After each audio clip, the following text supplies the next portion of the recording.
헤어지자고 했더니 너 없으면 나 죽어버릴 거야. 이렇게 말하는 사람 혹시 주변에서 보거나 들어본 적 있으신가요? 자, 그래서 오늘 다뤄볼 이야기는 바로 이 질문에 대한 법원의 아주 명확한 답변입니다.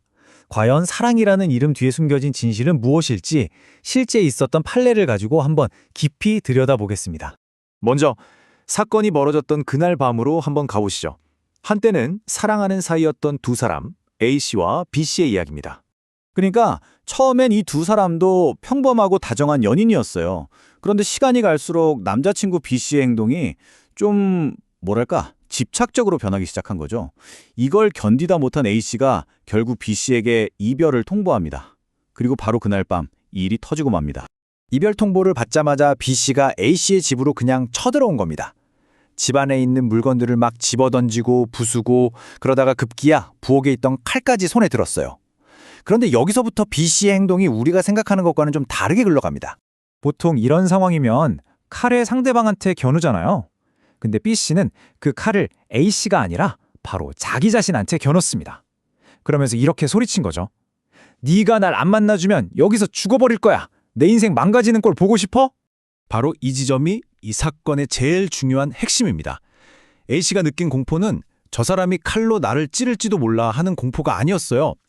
내 눈앞에서 사람이 죽는 끔찍한 상황이 벌어질지도 모른다는 이건 완전히 다른 차원의 정신적 압박이고 공포였던 거죠. 과연 법은 이런 종류의 공포를 어떻게 판단했을까요?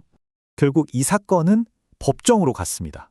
그리고 법원 입장에서도 이게 굉장히 까다롭고 좀 흥미로운 질문을 던지는 사건이었을 거예요.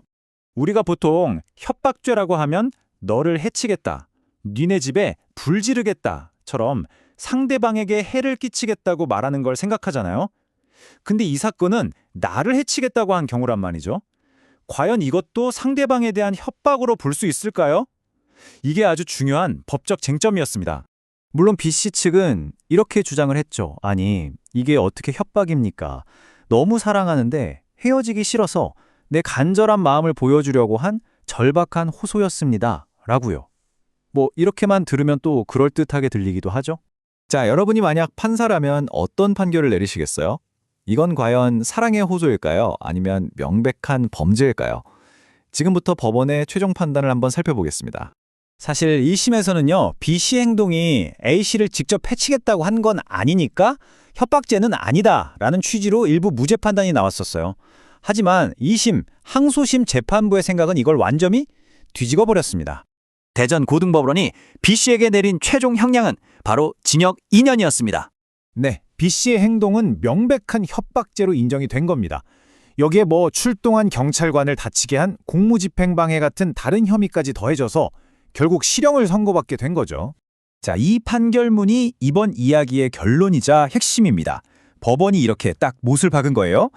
협박이라는 게 꼭 상대방을 해치겠다고 해야만 성립하는 게 아니다.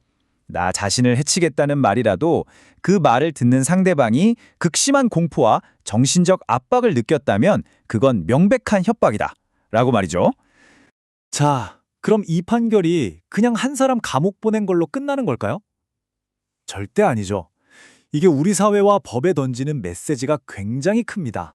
이 판결의 가장 중요한 변화는 이거예요. 법원이 가해자인 B씨의 의도가 아니라 피해자인 A씨가 실제로 느낀 감정, 즉 공포심에 집중했다는 겁니다. 가해자가 아무리 나는 사랑해서 그랬어 라고 말해도 그 행동 때문에 피해자가 공포를 느꼈다면 그건 폭력이라는 거죠. 그러니까 이 판결은 눈에 보이지 않는 정신적 압박도 심각한 폭력이라는 걸 법적으로 인정한 거고요. 또 헤어질 자유 같은 개인의 자유로운 선택을 막는 것도 범죄가 될 수 있다는 걸 보여줍니다.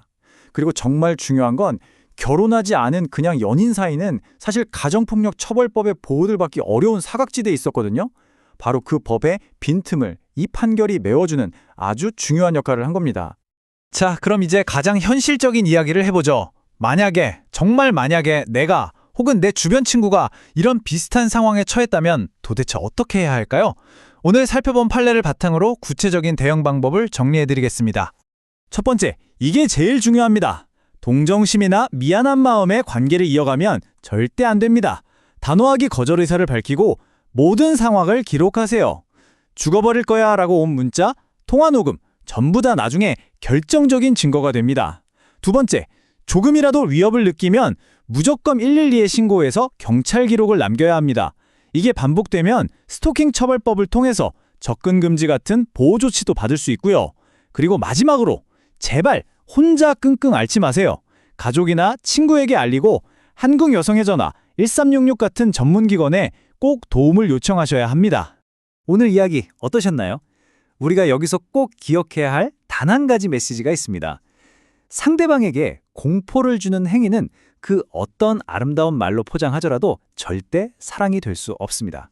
그건 명백한 폭력이고 범죄입니다.